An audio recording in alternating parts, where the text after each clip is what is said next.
ট্রেনের ইঞ্জিনের ভিতরে ঢুকে গেল রেল কর্মীর হাত। দীর্ঘক্ষণ স্টেশনে দাঁড়িয়ে রইল ট্রেন।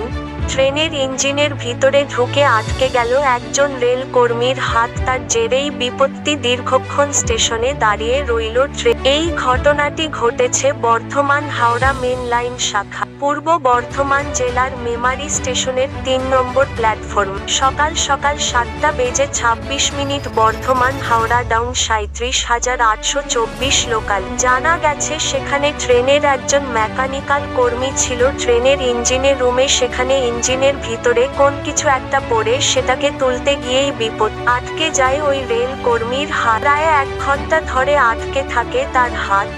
এই ঘটনার জেরে ট্রেনটি প্রায় ২ ঘন্টা দাঁড়িয়ে থাকে। ট্রেনের যাত্রীদের অন্য ট্রেনে পাঠানোর ব্যবস্থা করা হয়। ঘটনাস্থলে ছুটে আসে ট্রেনের অন্যান্য কর্মীরা। প্রায় ১ ঘন্টার প্রচেষ্টার পর ওই রেল কর্মীকে উদ্ধার করা সম্ভব হয়েছে। এই ঘটনাকে কেন্দ্র করে মেমারি স্টেশন চত্বরে চাঞ্চল্যের সৃষ্টি হয়। আনুমানিক প্রায় ২ ঘন্টা পরে ট্রেনটি পুনরায় হাওড়ার উদ্দেশ্যে রওনা দেয়। এই বিষয়ে সাংবাদিককে কি বললেন মেমারি থেকে আশিস কুমার ঘোষের রিপোর্ট, হুগলি বার্তা।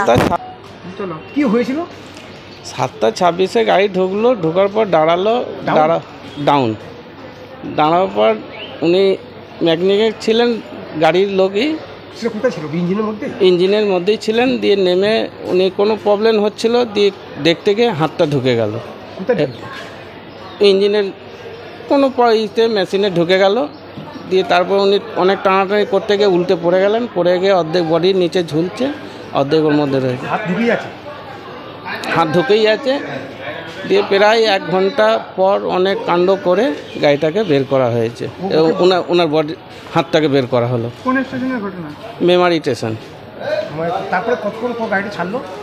গাড়িটা ছাড়লো 9:10 ছাড়লো। ওই হাত ঢোকা অবস্থায় কতক্ষণ ছিল? ১ ঘন্টা প্রায়। ১ ঘন্টার অবস্থা? হ্যাঁ, 1 ঘন্টা ওই অবস্থায় পড়েছিলেন। কীভাবে ইঞ্জিনে কিছু কাটাকাটি করে বার করেছে? না, কাটাকাটি তলায় ঢুকে খুললো। আমি অত দূর যেতে পারিনি। আমার অনেকটা দূর থেকে আমি দেখেছি। আমার দোকান ছিল, দোকানে আমি ছিলাম, দিয়ে আমি যেতে পারিনি। আমি এই বাইরে থেকেই দেখলাম, অনেকটা দূর থেকে দেখেছি। এই পর্যন্ত দেখেছি, আমি আর কিছু দেখিনি। আমার নাম উদয় মণ্ডল। আপনি কি পাবলিক? পাবলিক আমি।